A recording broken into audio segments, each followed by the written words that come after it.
Before Shon Hopwood was ever mentioned in law reviews, before judges cited his legal arguments, before Harvard Law School put his name on a syllabus, he was just another kid from the Midwest who lost his footing. This story doesn't start in chaos. It starts in something more dangerous. Normalcy. Hopwood grew up in Nebraska. Middle class. Stable. Nothing about his background screamed, future federal inmate. He wasn't raised around crime. He wasn't dodging the law as a teenager. By all outward measures, he was doing what he was supposed to do. He enrolled at the University of Nebraska, Lincoln. College was supposed to be the launch pad. Instead, it became the first crack. Hopwood struggled academically and personally. Motivation slipped. Direction blurred. Eventually, he dropped out. That moment matters more than it sounds like, because dropping out didn't just cost him a degree, it crushed his sense of identity. Back home, reality hit fast. No diploma. No clear job prospects. No backup plan. He watched friends move forward while he stayed stuck in place. And if you've ever been there, you know the feeling.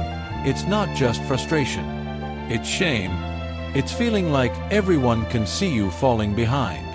Hopwood didn't talk much about it. He didn't ask for help. Instead, pressure built quietly. And quiet pressure is dangerous.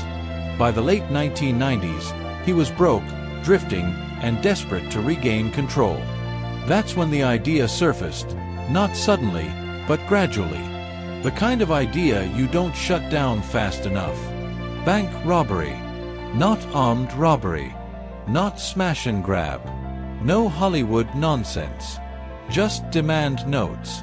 Between 1998 and 1999, Shon Hopwood participated in 5 bank robberies across the Midwest, including Nebraska and Iowa.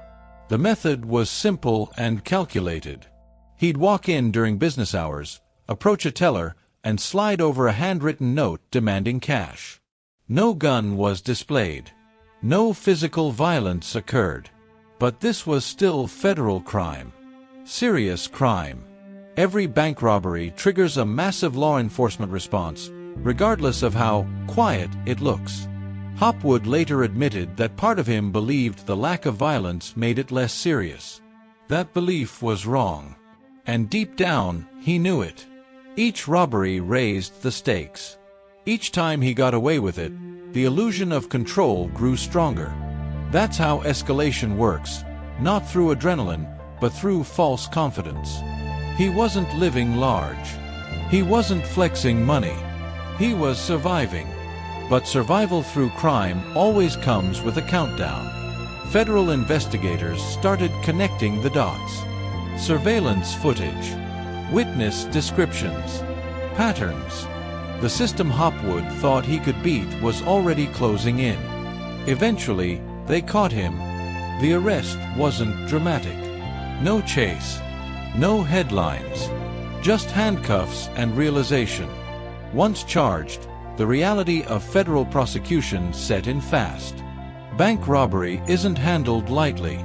The sentencing guidelines are brutal, especially when multiple counts are involved. Hopwood faced the weight of his actions in a courtroom, where excuses don't carry much value. In 2000, he was convicted and sentenced to more than 12 years in federal prison. 12 years. Not months. Not probation. Years measured in holidays missed, parents aging, and opportunities disappearing. He was 25 years old. That matters. At 25, most people are just getting started. Careers forming. Relationships solidifying. Futures still flexible. Hopwood's future locked shut. In later interviews, he admitted that when the sentence came down, the thought wasn't, "I'll bounce back." It was, "I just ruined my life." And that wasn't self-pity. It was clarity.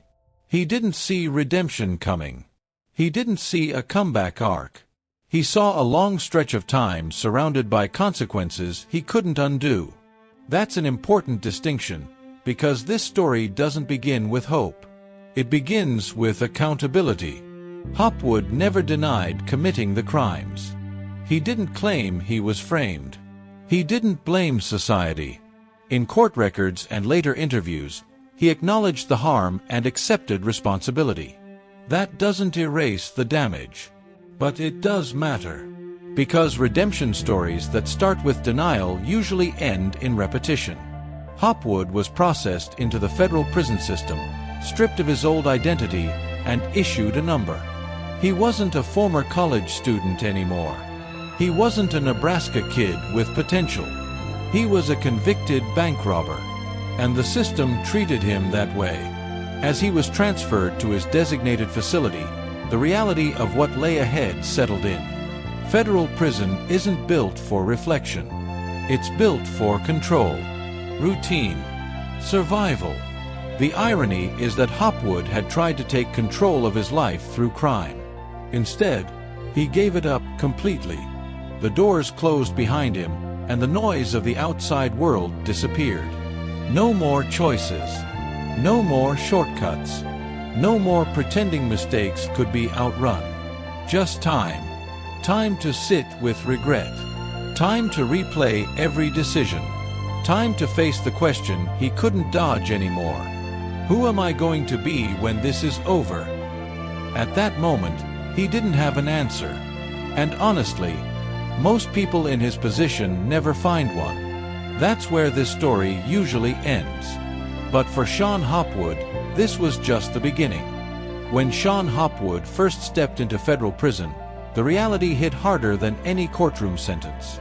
There's a difference between knowing you're locked up and actually feeling it, the kind that seeps into your bones, your daily routine, your every thought. Hopwood was sent to USP Lewisburg in Pennsylvania, one of the most secure federal penitentiaries in the United States. This place isn't like the movies. There are no dramatic escapes, no romanticized redemption arcs. It's a cage built to strip away freedom and, honestly, identity. Every movement is tracked. Every interaction scrutinized. Every misstep could have consequences that go far beyond what the outside world understands. For someone like Hopwood, who wasn't physically intimidating, wasn't a street kid, didn't have prior gang affiliations, the first weeks were surreal. He wasn't just adjusting to losing freedom. He was learning how to survive among men who had done far worse, men who knew the system inside out, men who measured respect as currency and conflict as survival. The first rule in prison: keep your head down. Don't call attention to yourself. Don't make waves. Don't get caught in other people's business. One wrong move, and a simple argument could spiral into a fight or worse. Every day, Hopwood had to navigate this delicate balance, figuring out who could be trusted, who couldn't, and where he fit in.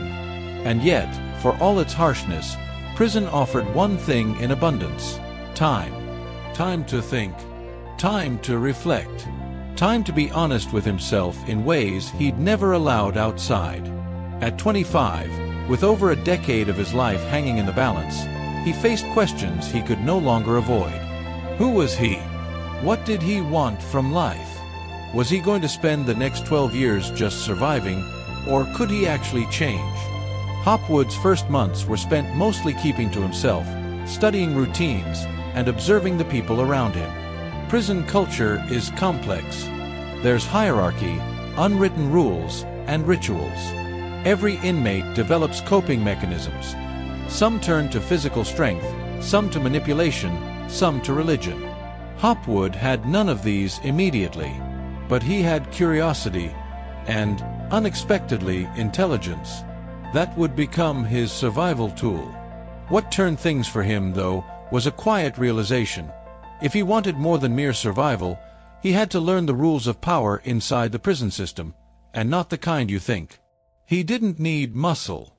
He didn't need bravado. He needed knowledge. And in federal prison, the one thing everyone could access if they wanted was the law. Hopwood discovered the prison law library early. Small, dusty, overlooked by most.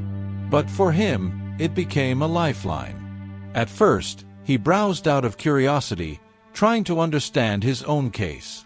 But quickly, he noticed something striking. Most inmates who challenged convictions failed, not because their cases were weak, but because they didn't understand the system, didn't know the legal process, didn't know how to write arguments in a way judges would respect. It was a small realization at first, but it sparked something bigger. Hopwood realized he could actually help others. He could write motions, petitions, and appeals that weren't just technically correct, they were strategically strong. And if he could do that, he could gain not just purpose, but respect in a place where respect was everything. That doesn't mean the transition was easy. Helping fellow inmates carried risks. Misstep in wording a motion or crossing someone's ego, and you could get in serious trouble. But Hopwood had something unusual. He didn't care about ego or posturing. He cared about outcomes. That focus gave him an edge. He began taking requests. Inmates asked him to look over their cases, draft appeals, or explain legal procedures. Hopwood didn't ask for money. He didn't ask for favors. He just worked. Slowly, other prisoners noticed. Guards noticed. And eventually, judges noticed. What started as quiet, behind-the-scenes effort eventually had real-world impact on court cases, something extremely rare for someone inside federal prison. The environment at USP Lewisburg was harsh. Noise was constant. Isolation was normal. Conflict could break out anywhere. Cafeteria lines, recreation yards, even inside cells. But Hopwood developed a rhythm. He got up early, went to the library, helped inmates, studied case law, took notes on statutes and precedents. Over time, he became an expert at federal sentencing laws, a field most law students struggle with, and he did it without leaving a cell. By the second year, other inmates came to him not just for help, but for guidance. They respected him. That respect was earned, not demanded. And in a place where influence usually comes from size or fear, it was remarkable. It was his mind that protected him, and it was his mind that started carving a new future from the inside. Hopwood didn't just work on other people's cases. He studied his own relentlessly. He learned where errors had been made in his sentencing. He studied procedural rules. He began writing motions that, astonishingly, were cited in federal courts while he was still incarcerated. Imagine that, a prisoner serving a 12-year sentence, influencing law beyond the prison walls. But don't get it twisted. This wasn't easy, and it wasn't glamorous. It required late nights, dedication, and immense focus. It required swallowing pride, admitting past mistakes, and committing to a process most people would find tedious or hopeless. Every successful filing was a battle. Every rejection was a setback that could crush hope. Yet Hopwood persisted. And here's the key: inside the prison, he didn't just learn law. He learned discipline, patience, and accountability. Lessons most people outside never truly appreciate until they face serious consequences. In prison, failure isn't abstract. It's immediate. It's tangible. And for Hopwood, those lessons would become the foundation of everything that came next. By the time he had served a few years, Hopwood had built a reputation inside USP Lewisburg as someone smart, reliable, and serious about change. But the real transformation wasn't just about reputation. It was internal. The kid who once made desperate choices to survive outside was now someone thinking about impact, strategy, and long-term purpose. Hopwood later said in interviews with NPR and the New York Times that prison forced him to confront his own ego and shortcomings. There was no hiding, no distraction, no excuses. If he wanted to change, he had to do it from within, and that meant commitment to something bigger than himself, the law, and helping others navigate it. This is important, because part of every true redemption story is recognizing the harshest truth about yourself. For Hopwood, the harsh truth was simple. He had committed serious crimes, harmed innocent people, and lost years of freedom. Nothing could erase that. But how he responded, That would define the rest of his life. By the time he was halfway through his sentence, Hopwood wasn't just surviving. He was laying the groundwork for the person he could become. The library, the filings, the late nights, the dedication, it all pointed to a future he had no right to, but would fight for nonetheless. Inside federal prison, Hopwood learned the first real lesson of redemption. It doesn't start when the gates open. It starts when you accept the consequences, commit to discipline, and dedicate yourself to something bigger than your past mistakes. That's where transformation begins, quietly, patiently, and often unnoticed by the outside world. And yet, as Hopwood would later demonstrate, the skills, mindset, and credibility built in those walls could eventually reach beyond prison, influence the law, and even change the trajectory of an entire life. For most people in prison, the first few years are about survival. You find your routine. You figure out who you can trust. You avoid trouble. You wait. You count down the days. But for Shon Hopwood, something unexpected happened inside those walls. Something that would change the trajectory of his life entirely. It started, as you might expect, in the law library. The library at USP Lewisburg wasn't huge. It wasn't glamorous. It smelled faintly of old paper and institutional cleaner, and the fluorescent lights buzzed overhead. Most inmates glanced at it occasionally, but few actually spent real time there. Most had no interest, no knowledge, no patience. Hopwood, though, did. He wandered in, not because he was some legal prodigy, but because he needed to understand his own case. He needed to figure out why his appeals were failing. And like a lot of people who hit rock bottom, he was searching for any edge to regain some control. At first, it was purely selfish. He read case law, procedural rules, federal sentencing guidelines. Pages blurred as he scribbled notes in margins, trying to understand what went wrong in his sentencing. Slowly, patterns emerged. It wasn't that the law was unfair, it was that most people didn't know how to navigate it. That was the problem, not the system itself. And that's when the turning point hit. Hopwood realized he could help other inmates. Think about it. Men all around him, caught in the same system, making the same mistakes. Most couldn't write a coherent motion. Most couldn't explain why their arguments mattered. Most lost their cases, not because they were wrong, but because they didn't know how to fight effectively. Hopwood began helping quietly. He wrote legal motions, appeals, and petitions for fellow inmates. He explained federal statutes. He taught procedural techniques. And he did it without seeking recognition or reward. That was important because, in prison, even the smallest attempt at status can backfire. Slowly, word spread. Inmates started respecting him, not for toughness, not for intimidation, but for knowledge. He became someone people could rely on. Someone who could translate the law into a tool they could actually use. It wasn't long before Hopwood's efforts began to have tangible results. Appeals that would have been denied were now granted. Judges began citing his motions in their decisions. He was influencing legal outcomes from behind bars. And let's be clear, this is extraordinarily rare. Most inmates never come close to this level of impact. It's not luck. It's diligence, intelligence, and relentless focus. And here's the thing, this wasn't just academic for Hopwood. It was transformational. He began to see himself not as a bank robber with wasted years, but as a person capable of shaping outcomes, helping others, and learning skills that could matter outside the prison walls. This shift in perspective, this is the essence of a turning point. You don't just survive anymore. You start thinking, I can change my life. Maybe even earn a second chance. But change isn't automatic, especially inside a federal penitentiary. Prison is designed to punish and isolate. Outside distractions vanish. Every small success is fought for, every mistake has consequences. Hopwood had to be patient, disciplined, and strategic.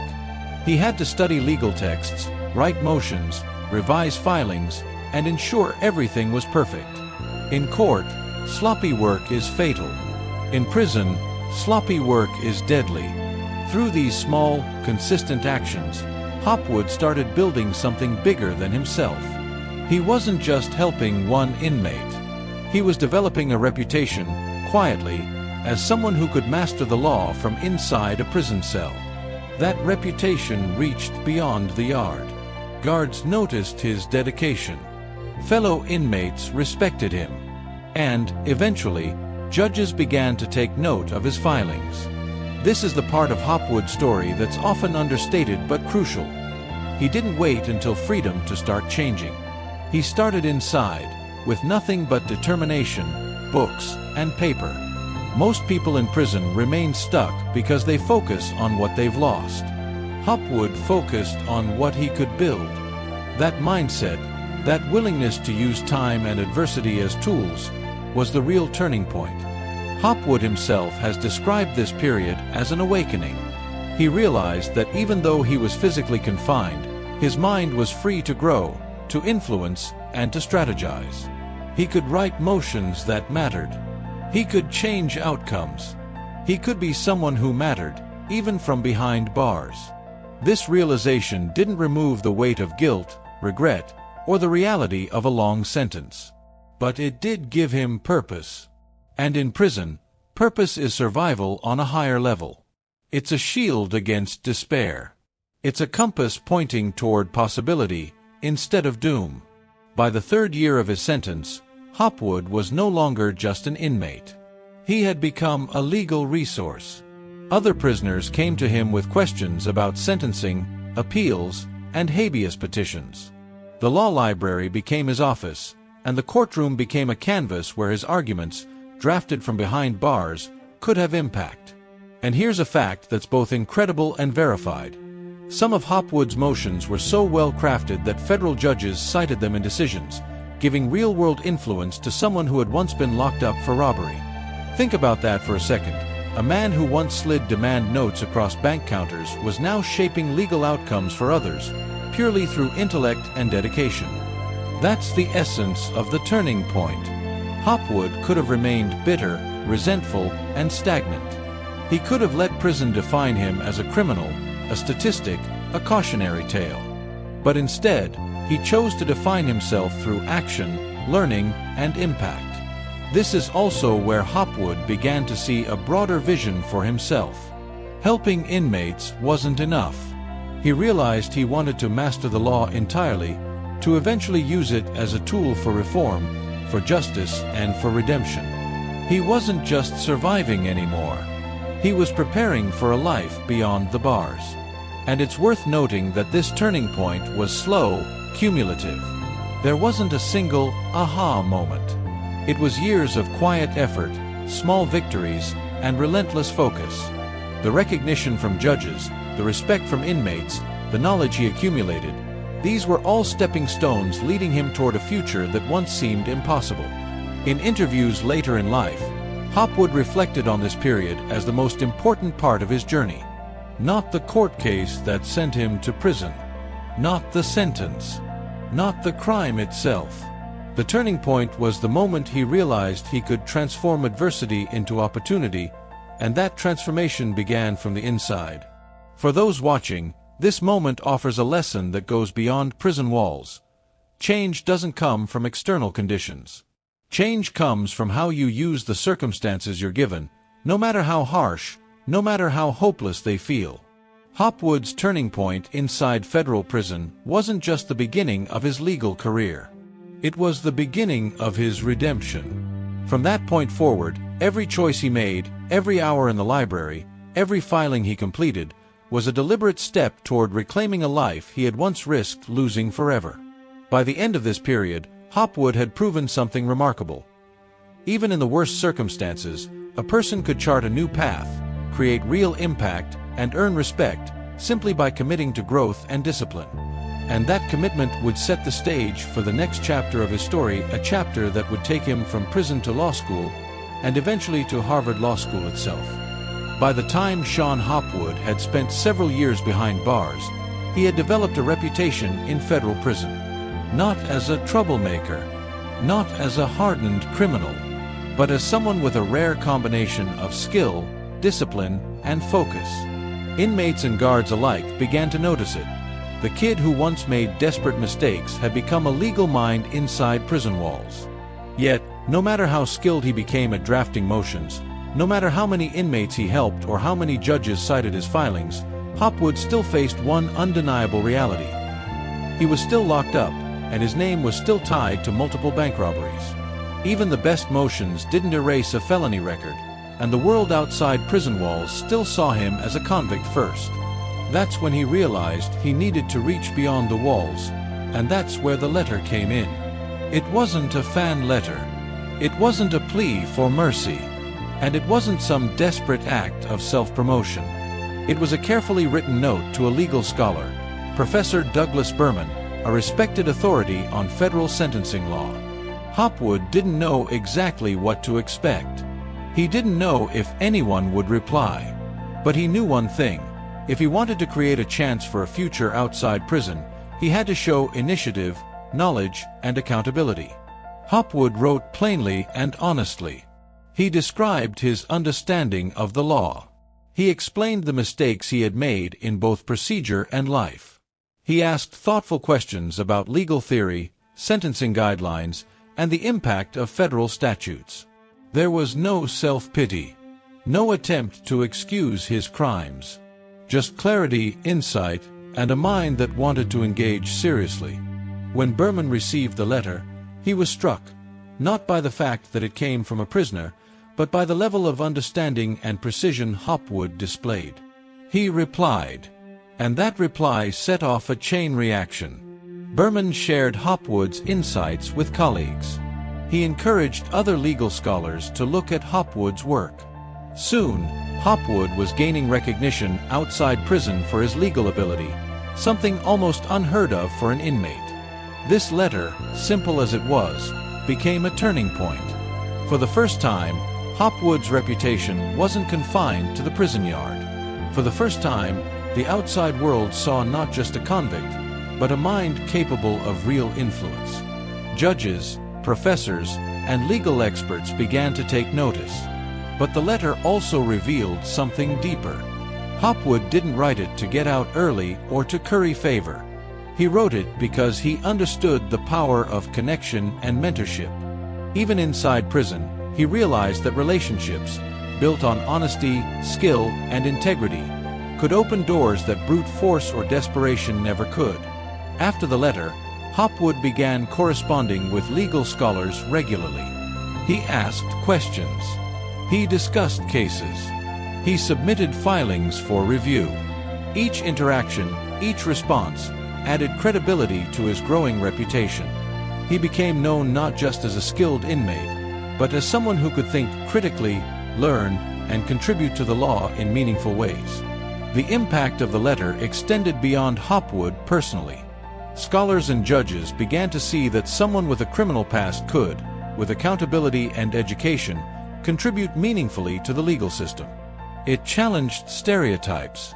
It sparked conversations about prison reform, rehabilitation, and the value of giving people tools to succeed after serving time. For Hopwood, the letter was more than correspondence, it was validation. It proved that intelligence and dedication could transcend bars, that mistakes did not have to define the rest of your life, and that the path to redemption sometimes begins with a single, courageous step. This step didn't guarantee freedom. It didn't erase his crimes. It didn't remove the years of hardship ahead. But it opened a door that would eventually lead to law school, clerkships, and a career in legal education. In later interviews, Hopwood described the letter as one of the most pivotal moments in his life. He had realized that opportunity often comes to those who take initiative, even when circumstances seem hopeless. It wasn't luck. It was action, informed by insight, discipline, and a willingness to engage honestly with others. And that's the lesson here. Transformation often begins not with external change, but with internal initiative. By choosing to reach out, to engage, and to take responsibility for his own learning, Hopwood positioned himself to rewrite the next chapter of his life. The ripple effect of that single letter cannot be overstated. It led to mentorships, it led to recognition, and ultimately, it became a stepping stone for his acceptance into law school, something that once seemed unimaginable for a convicted bank robber. This is the true power of the turning point. It's not a miracle. It's not a gift. It's a moment of clarity and action that changes how the world sees you, and more importantly, how you see yourself. Hopwood's letter didn't just communicate knowledge, it communicated responsibility, integrity, and potential. And for someone whose previous choices had defined him as a criminal, that shift in perception, from the inside out and from the outside in, was critical. By the time Hopwood had finished corresponding with legal scholars, it was clear. He wasn't just a man serving a sentence anymore. He was a legal thinker, a problem solver, and someone capable of contributing to the law itself. In the context of his life, the letter was a bridge from incarceration to education, from a criminal past to a professional future, from despair to purpose. And while freedom was still years away, that single act, writing a thoughtful, intelligent, honest letter, was the first real step toward a life that would eventually include law school, clerkships, and teaching at Harvard Law School. For viewers, there's a simple but powerful takeaway: initiative matters. Action matters. Even in the worst circumstances, a single decision to reach out, learn, or engage can shift the entire trajectory of your life. Hopwood's story reminds us that redemption isn't sudden. It's deliberate. It begins with small, courageous acts, like writing a letter that changes everything. After more than a decade behind bars, Shon Hopwood finally walked out of the federal prison gates in 2008. Freedom. After 12 years, the word should have sounded sweet, like a victory bell. But for Hopwood, it was complicated. Prison had shaped him, disciplined him, sharpened his mind, but it hadn't erased the past. Outside, the world didn't see a talented legal thinker. It saw a convicted bank robber, a felon with a lengthy record, someone who had broken federal law multiple times. No amount of accomplishment inside the walls could change that perception. The first reality check came fast. Hopwood didn't have money. He didn't have a job waiting. He didn't have contacts outside prison who could vouch for him in the way most young professionals do when they graduate college or law school. Every door seemed closed. Walking down streets he remembered from youth, Hopwood experienced what most former inmates know too well. Freedom doesn't mean acceptance. The world doesn't forget. Employers are cautious. Background checks are unforgiving. Friends move on. And even strangers, people who never knew him, treated him like a statistic rather than a human being. Hopwood later described it like this in interviews. It felt like he had won a lottery he didn't want. The physical prison was gone, but the social prison remained. A lifetime sentence of judgment, a reminder that mistakes linger long after you've served your time. But Hopwood had a choice. He could let resentment, bitterness, and frustration take over, or he could continue the discipline and dedication he had developed behind bars. And he chose the latter. The first challenge was survival. He needed a place to live, food on the table, and a routine. That's basic for anyone, but for someone with a felony record, it's extraordinarily difficult. Many doors in housing, employment, and education are closed to those who've served time. Hopwood faced this head-on. He applied everywhere, persisted despite rejection, and leaned on the skills he had built in prison: patience, analysis, and strategic thinking. He also understood that to move forward, he had to own his story publicly. He didn't try to hide his crimes. He didn't spin a tale to make himself look innocent. Instead, he confronted the reality head-on, acknowledging his mistakes, demonstrating accountability, and showing that he had learned from the experience. This wasn't just morality, it was survival. In the post-prison world, honesty about your past can be a rare form of currency. Hopwood's openness allowed him to earn trust slowly, carefully, something that would be critical in the years ahead. The legal world, too, began to recognize him in new ways. Judges and scholars who had noticed his filings inside prison continued to acknowledge his talent. They became informal mentors, providing advice, guidance, and in some cases, opportunities to continue his education. And education became the focal point of his redemption. Hopwood didn't have a degree. He hadn't finished college. But he had something even more powerful: experience, discipline, and a reputation as someone who could think critically about law, procedure, and justice. In the months following his release, Hopwood applied to multiple programs, understanding full well that acceptance wasn't guaranteed. Some doors remained firmly closed. Scholarships were difficult to secure. Law schools were cautious. And yet, his persistence paid off. Through a combination of merit, letters of recommendation from legal mentors, and undeniable proof of ability, he gained acceptance into Georgetown University Law Center. This was huge. Georgetown is among the top law schools in the country. For someone with Hopwood's criminal record, it was practically unheard of. And yet, it marked a new chapter, one where his past no longer defined his potential, even if society was still slow to forgive. But even with this academic victory, Hopwood's journey wasn't easy. Being in a classroom filled with students who had never experienced the harsh realities of prison life was challenging. He had to navigate social stigmas, skepticism from peers and professors, and the pressure to prove himself academically. Every paper he wrote, every argument he made, had to overcome not just the law, but preconceived judgments about who he was. Hopwood's story at this stage illustrates an important truth. Freedom isn't just about being physically released.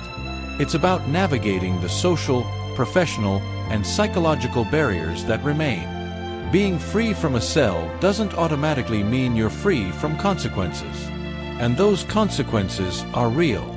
Former inmates often struggle with self-doubt, societal suspicion, and the lingering weight of past mistakes. Hopwood described the first few months outside as a mix of exhilaration and tension, like walking in sunlight while carrying invisible chains. Yet, Hopwood's discipline from prison, his ability to focus, study, and work strategically, allowed him to turn those challenges into opportunities. Instead of letting rejection or judgment stop him, he approached every application, every interview, every interaction as a calculated step toward rebuilding his life. It wasn't fast. It wasn't easy. Redemption rarely is. Hopwood had to prove himself repeatedly, to mentors, peers, and potential employers. Every interaction was a chance to redefine his identity, to show that he was no longer the desperate young man who had walked into banks with demand notes, but a disciplined, capable individual ready to contribute to society. This stage of Hopwood's journey also shows a critical aspect of rehabilitation. It's not just about punishment served, it's about preparing for reintegration. The skills he developed in prison, legal knowledge, critical thinking, patience, and accountability, became tools for survival and success in the outside world. Without them, the transition could have been catastrophic. By the end of this period, Hopwood had done more than survive his release. He had created a platform for transformation. He wasn't yet a law student or a teacher, but he was on the path. The sentence had ended, but the work had only begun. And perhaps the most important lesson from this chapter: freedom doesn't automatically come with forgiveness, neither from society nor from oneself. Hopwood had to navigate the complex reality of being free but still judged, free but still facing barriers, free but still accountable for past actions. In the world outside prison walls, the stakes were high.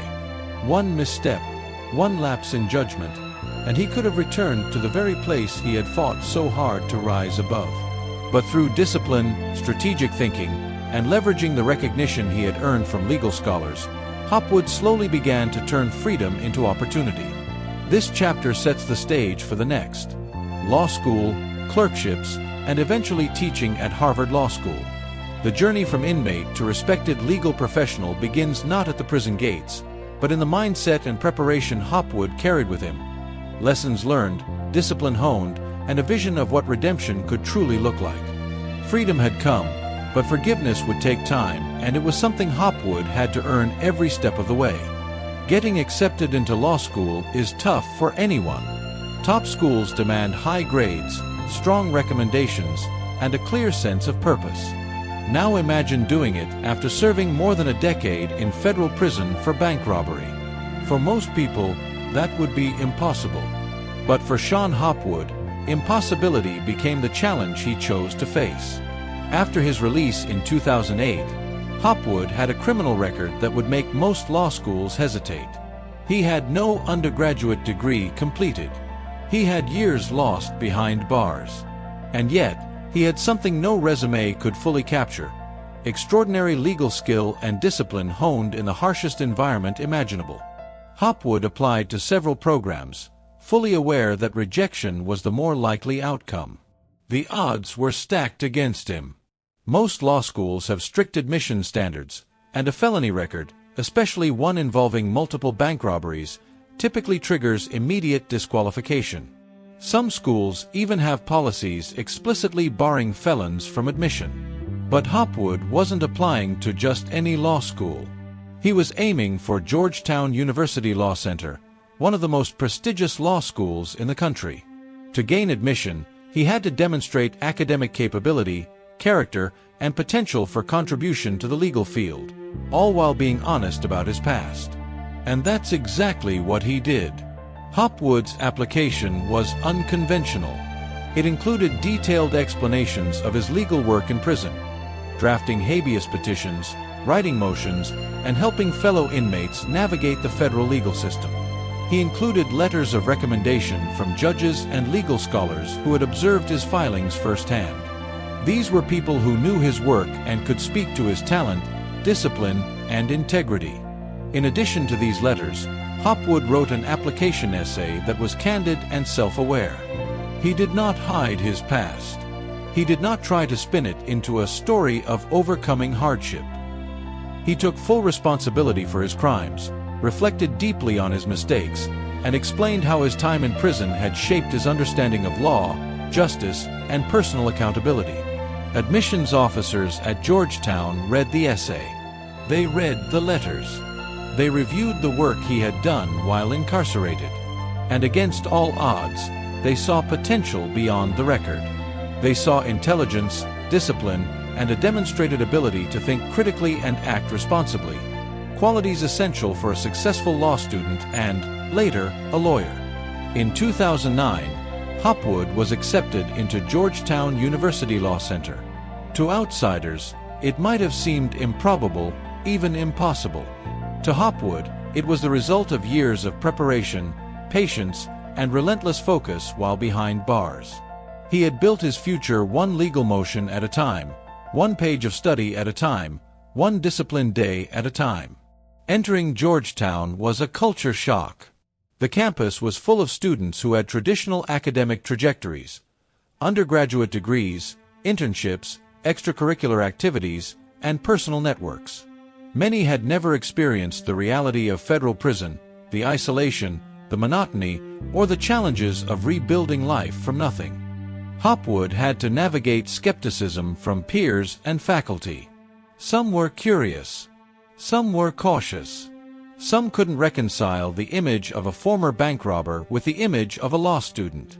He quickly learned that honesty and performance were the only ways to earn respect. He had to prove himself daily, through class participation, exams, and legal writing. But Hopwood had a unique advantage: the discipline and analytical skills he developed in prison. Years of studying legal texts without formal instruction had made him comfortable with complex law, procedural nuance, and strategy.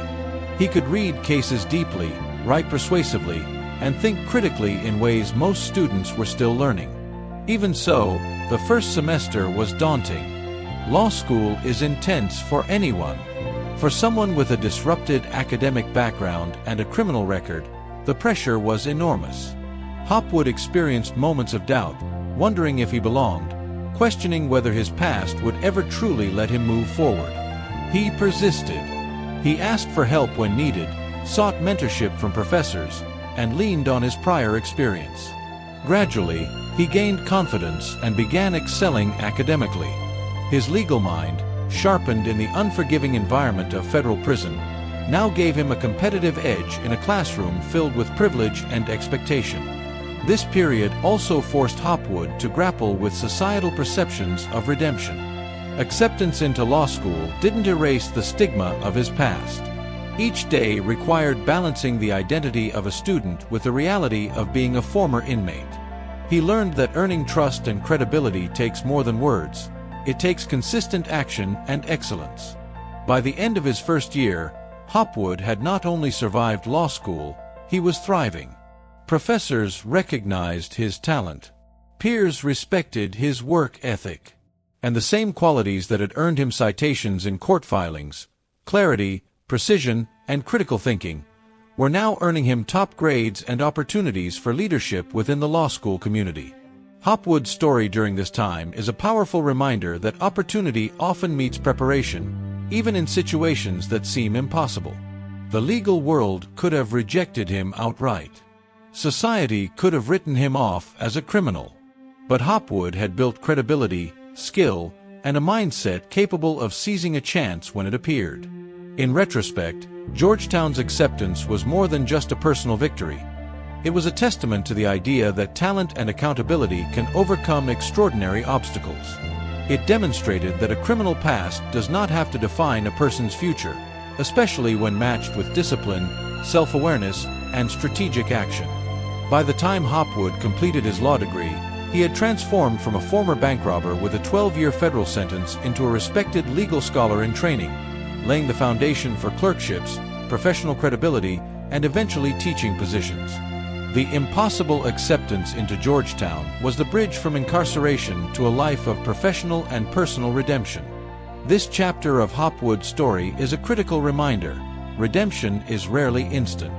It's earned step by step, choice by choice, and requires a combination of accountability, talent, and relentless focus. And for Hopwood, the impossible acceptance was the moment where all his preparation, effort, and persistence finally aligned with opportunity. After graduating from Georgetown Law, Shon Hopwood faced a new set of challenges. Law school was one thing, passing the bar was another, and beyond that, entering a professional legal world that rarely, if ever, gives second chances to former felons was an entirely different struggle. Yet Hopwood had a plan. His years in prison had taught him discipline, resilience, and how to navigate high-stakes systems. He applied for a federal clerkship, an opportunity that few new graduates, even without a criminal past, receive. Clerkships are highly competitive. They require legal acumen, attention to detail, and impeccable character. For a former federal inmate, the odds were almost inconceivable. Hopwood didn't hide his past. He disclosed it fully, along with the work he had done in prison and the legal achievements that had followed. He leveraged every connection and mentor who had recognized his talent. And despite skepticism, one judge saw what others often missed. Hopwood had the intellect, integrity, and experience to excel. He was hired as a federal clerk, a role that placed him directly inside the judicial process.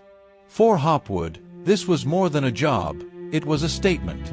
After years behind bars, after years rebuilding credibility, he was now trusted with interpreting, analyzing, and advising on the law at the highest level.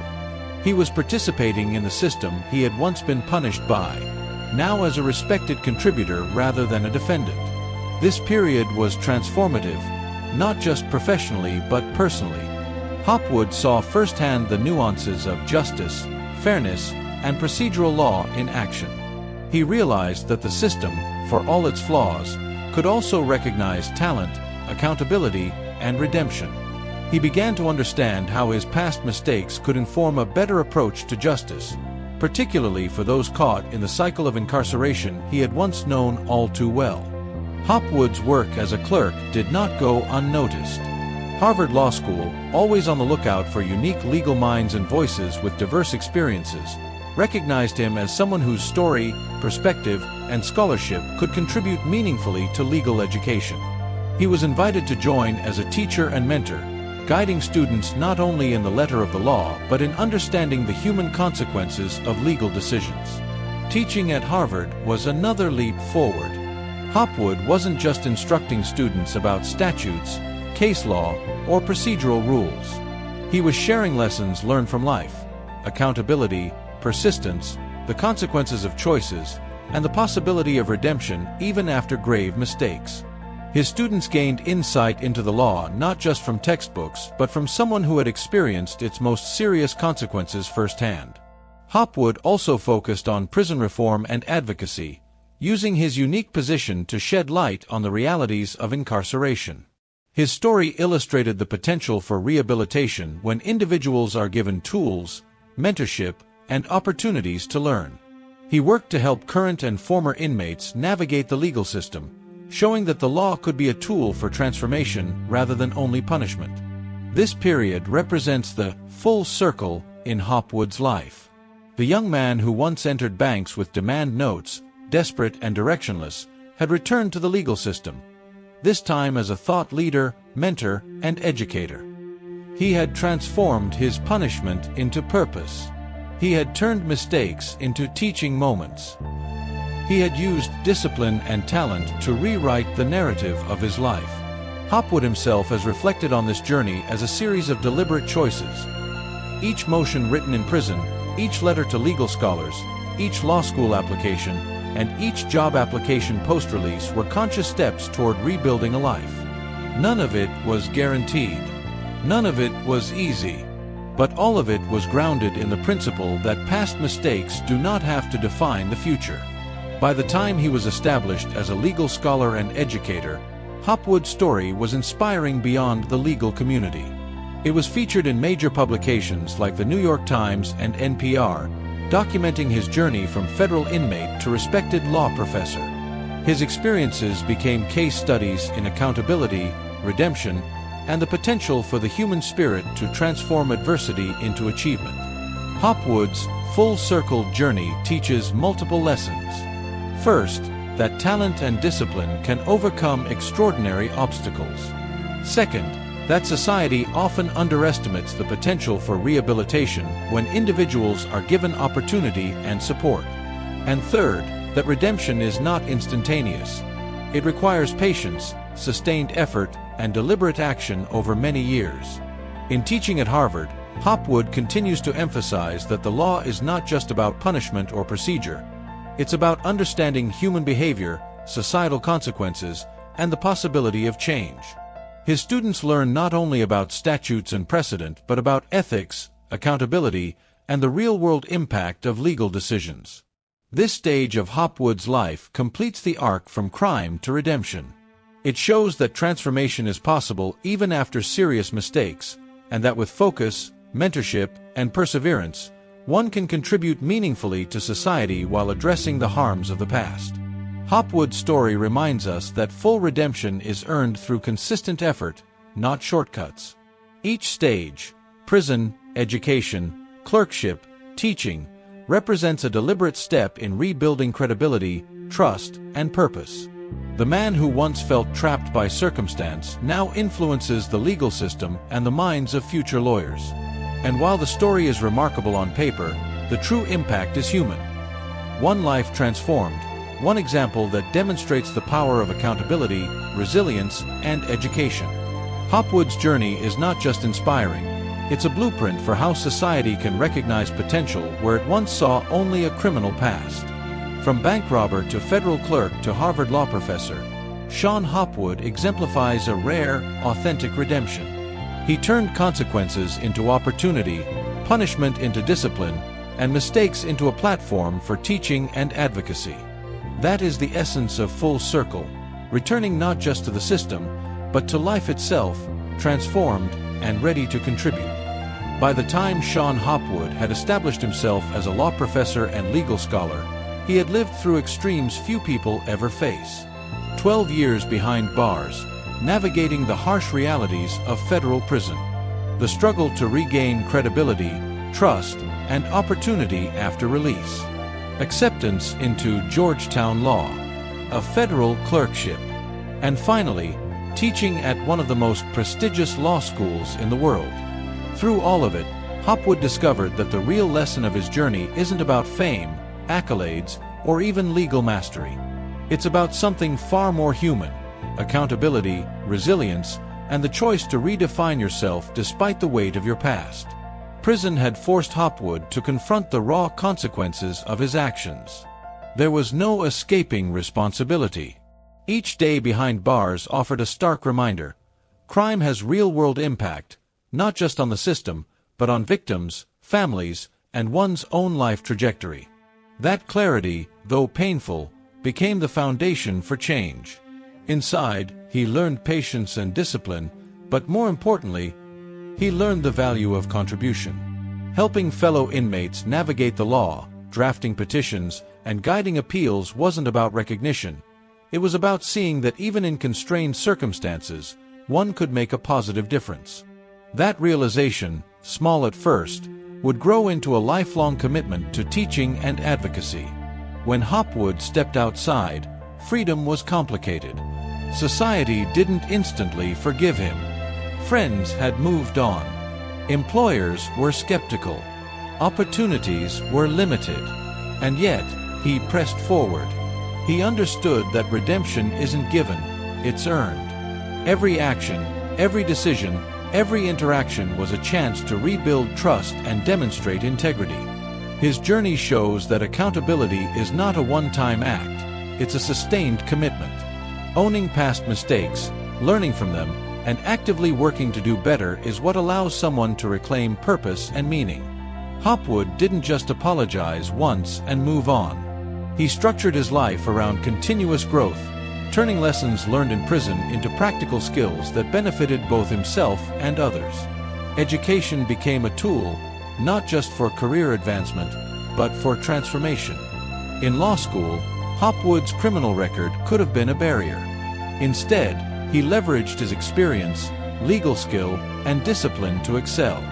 He proved that human potential can thrive even in the aftermath of severe mistakes, and that intelligence and effort often outweigh the stigma of the past when paired with integrity. At Georgetown and later Harvard, Hopwood's teaching carried a powerful message. Law isn't just about rules, it's about people. Understanding legal principles requires understanding the human context behind them. He taught students not just to think like lawyers, but to consider the consequences of their work on real lives. That perspective, born from experience, is rare and invaluable in legal education. Hopwood also learned the importance of mentorship and guidance. The letter he wrote from prison, which connected him to legal scholars, set in motion the path that eventually led to law school and a clerkship. That experience reinforced a truth he now shares with students: help and opportunity often arrive when initiative meets preparedness. If you wait passively, doors remain closed. If you act with thoughtfulness and integrity, doors can open in ways that seem impossible. But perhaps the most important lesson Hopwood emphasizes is that redemption is an ongoing process. It's not a single moment of liberation or acceptance. It's the sum of daily choices. It's how you behave when no one is watching. It's the work you put into improving yourself, helping others, and contributing positively to your community.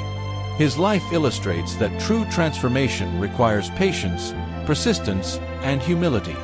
Hopwood's story also underscores the role of societal systems in both punishment and rehabilitation. Federal prison was designed to punish, but it inadvertently offered him a chance to develop skills, focus, and intellect that became the foundation of his future success. Education, mentorship, and opportunities outside the prison walls were equally critical. Redemption is rarely purely internal. It also depends on structures that allow people to grow and reintegrate. This lesson extends beyond law or prison. For anyone facing setbacks, career, personal, or legal, Hopwood's life shows that past mistakes don't define ultimate potential.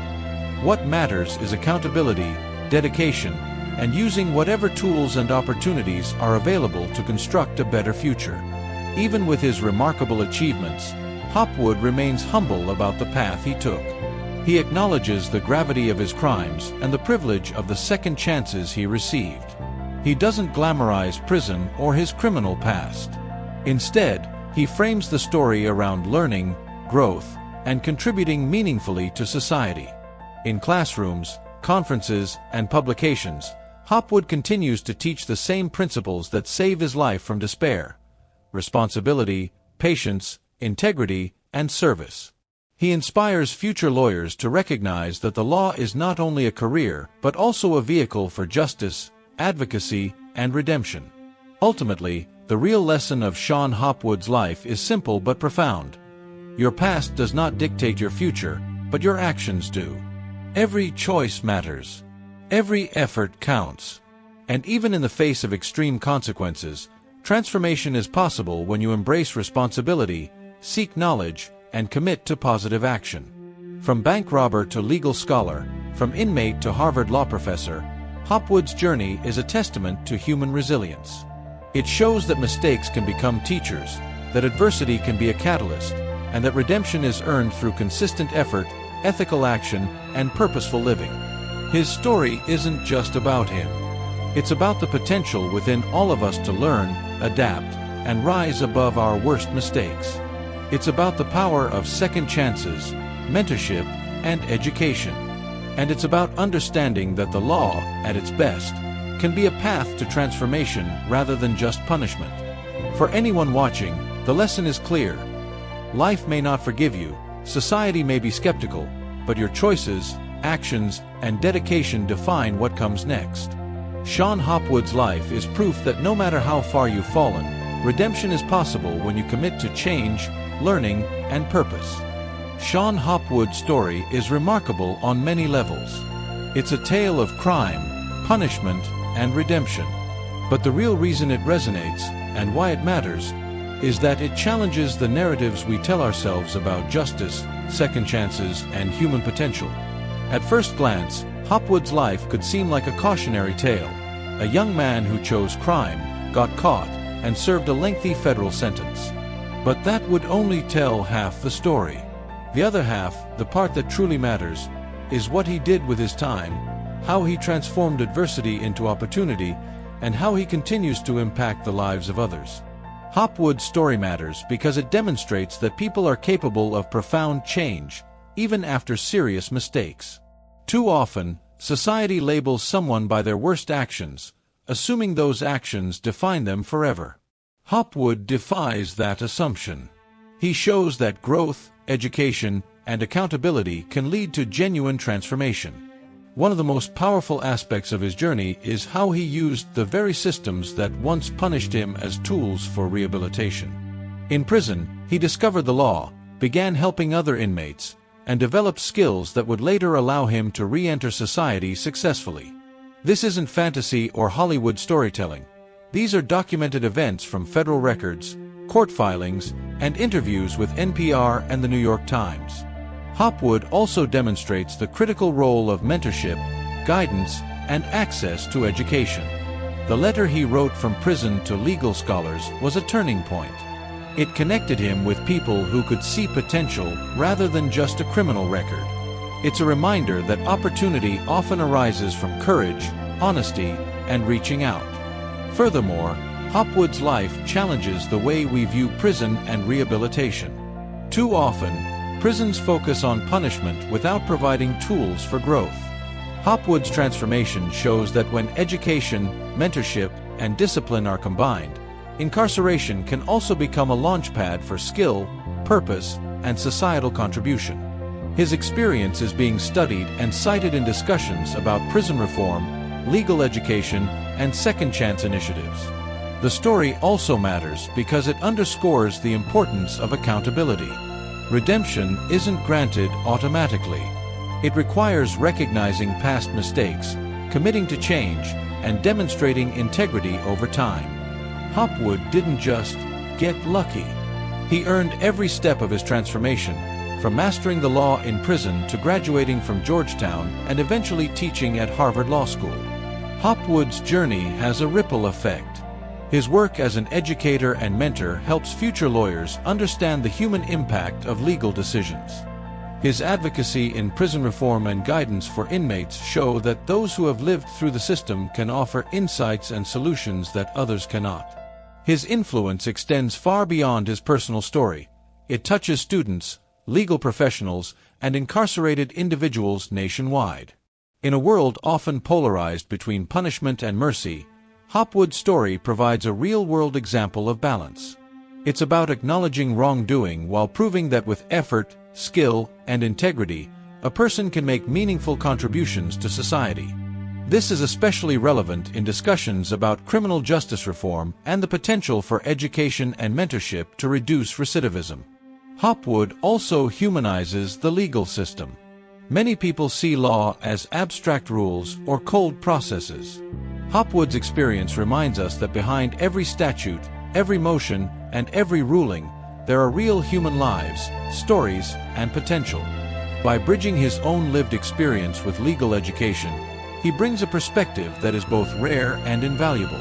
Ultimately, this story matters because it inspires hope without sugarcoating reality. It doesn't pretend that transformation is easy or instant. It shows that setbacks, mistakes, and systemic barriers can be overcome through sustained effort, learning, and ethical action.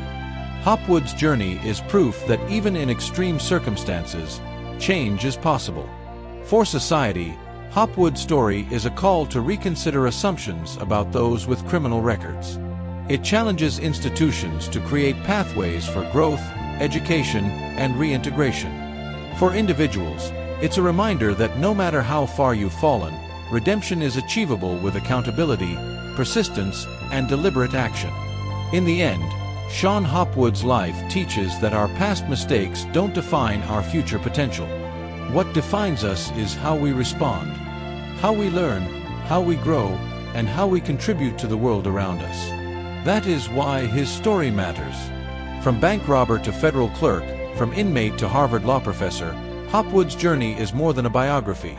It's a blueprint for redemption, a testament to resilience, and a living example of what is possible when accountability, education, and opportunity converge. Every story has an ending. Some fade quietly. Some linger in memory. But the story of Shon Hopwood doesn't just end, it resonates, because it's not only about crime or punishment, but about the human capacity for transformation, accountability, and purpose. Hopwood's journey began with mistakes.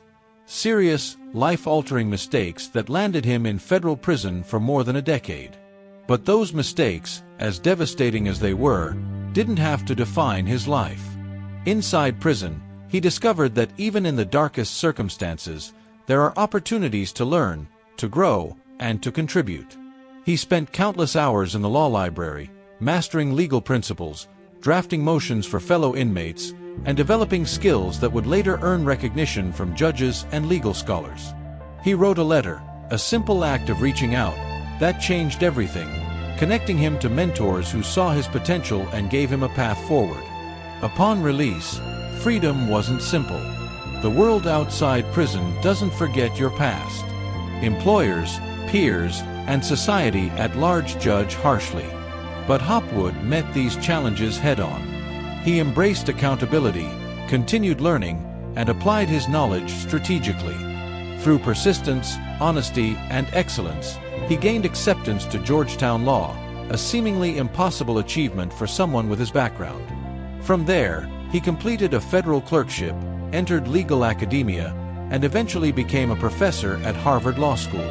Along the way, he taught, mentored, and advocated, not just for students, but for prison reform and the empowerment of those who, like him, were given a second chance. His story illustrates the potential of redemption when opportunity meets preparation and accountability. But the final line of Hopwood's story isn't just about his career, it's about legacy. It's about the impact he continues to have on the lives of students, the legal community, and the incarcerated population. He demonstrates that mistakes, no matter how severe, can be transformed into lessons, opportunities, and inspiration. The real power of his journey lies in its authenticity. Every step, from the first motion drafted in prison to standing before Harvard students, is documented and verified. There's no embellishment, No fictional flourish. It's proof that real-life redemption is hard, deliberate, and requires consistent, ethical action over time. Hopwood's story also challenges society to rethink how we treat those who have served their time. It shows that with guidance, education, and a chance to contribute, former inmates can not only reintegrate but excel and transform systems from within. His life is an argument for second chances, for rehabilitation, and for the enduring power of human potential. And so, the final line of this story is also a call to action. For individuals, for institutions, and for society. It reminds us that our past does not have to dictate our future, but our actions absolutely do. Accountability, learning, and deliberate effort can turn mistakes into milestones, consequences into lessons, and setbacks into platforms for success. Shon Hopwood's life proves that redemption is not a fantasy. It's not luck. It's a series of choices, actions, and commitments, small and large, that compound over time. From bank robber to federal clerk, from inmate to Harvard professor, he closed the circle with integrity, resilience, and impact. For anyone listening, watching, or reflecting on his journey, the message is clear. You are not defined by your worst moment, but by what you do next. The human capacity to learn, to change, and to contribute meaningfully is limitless, if you take responsibility and act with purpose. Shon Hopwood's final line isn't just the end of a story.